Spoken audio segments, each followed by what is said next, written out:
भाइ खाऊ त त्यो कस्तो भएछ कस्तो भयो नमस्कार मेरो प्यारो दाजुभाइ दिदीबहिनी सबैजनालाई मेरो च्यानलमा तपाईहरुलाई स्वागत छ अनि धन्यवाद पनि तपाईहरुलाई हाम्रो च्यानललाई लाइक र सपोर्ट गरिदिनुभएकोमा। यो आजको भिडियो चाहिँ सानो त छैन, राम्रो 4 मिनेटको छ, लामै छ, तर मैले आज रातो बल्लभी र आलुको सब्जी बनाउने कोसिसमा आज यो म र मेरो मिसेस मिलेर बनाउँदैछु है। मेरो मिसेसले चाहिँ आटा अब मजाले सानेर चाहिँ अब रेडी गयो। के गरेको आदि के गरेको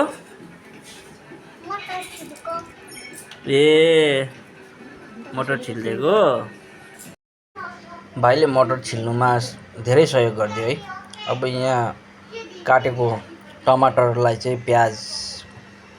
प्याजसँग चाहिँ मजाले मिक्स गर्नु पर्यो हैन। मिक्स गरेर त्यहाँबाट रातो खुर्सानीको धुलो, हर्दी, धनिया पाउडर हो अनि गरम मसला पनि हाल्दिने हो। यहाँ पे हालेर अलिकति मसलादार बनाउनु पर्यो। यो त के हो र सबैले बनाउन सकिहाल्छ है।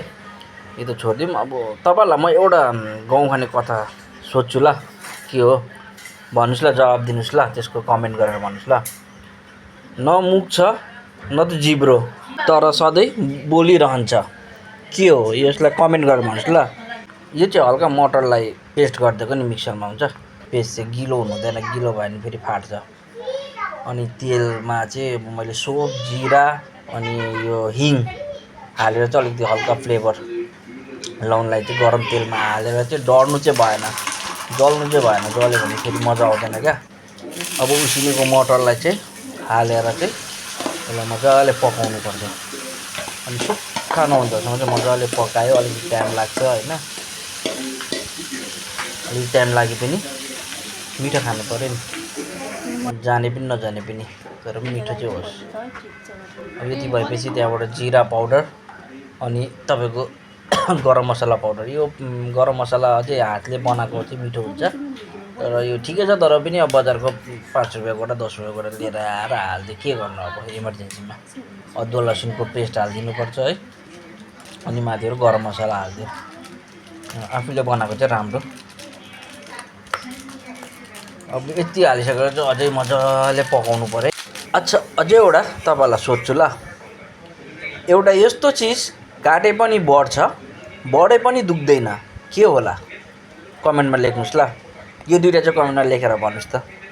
अब फेरि ब्याक टु भिडियोमा जाउँ। मजाले गरम गरेर चाहिँ अब त्यसलाई चाहिँ पेडा चाहिँ कसरी बनाउने हो भने यसलाई एउटा नापको काटेर अनि यसलाई हल्का बेल्यो। हल्का बेलेर अलिक ठुलो बनाउनु पर्यो जसमा कि त्यसलाई हाल्नु। अब यो चिसो भएको यो मटरलाई चाहिँ यसरी हालेर मुख चाहिँ मजाले बान्नु पर्यो जसमा कि नखोलियोस्।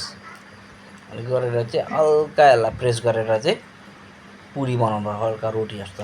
किनभने अब अलिक जोडले गऱ्यो भने तपाईको साइडबाट फाटिन थाल्छ। अनि त्यहाँबाट चाहिँ तपाईको तेलमा छोडेर चाहिँ हल्का चलाएर चाहिँ टक्क फुलायो, फाटिँदैन पनि। अब सबै बनाएको चाहिँ नहेरौँ होला हैन, त्यहाँ लामो जान्छ। अनि अब बनाइसक्यो यतिवटा चाहिँ बनाइसक्यो है। अझै अलिकति छ, तर अब यति यो हटकेसमा धेरै भयो नि त। अब सब्जीसँग यो टक्क खायो, खानु पनि मजा।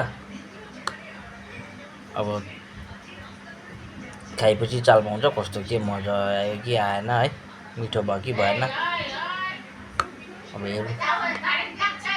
र त लु आजको लागि यति नै है। सबैजनालाई भिडियो हेरिदिनुकोमा धेरै धेरै धन्यवाद अनि सपोर्ट गरिदिनुकोमा धेरै धेरै धन्यवाद छ तपाईहरुलाई। फेरि भेटौँला नेक्स्ट भिडियोमा।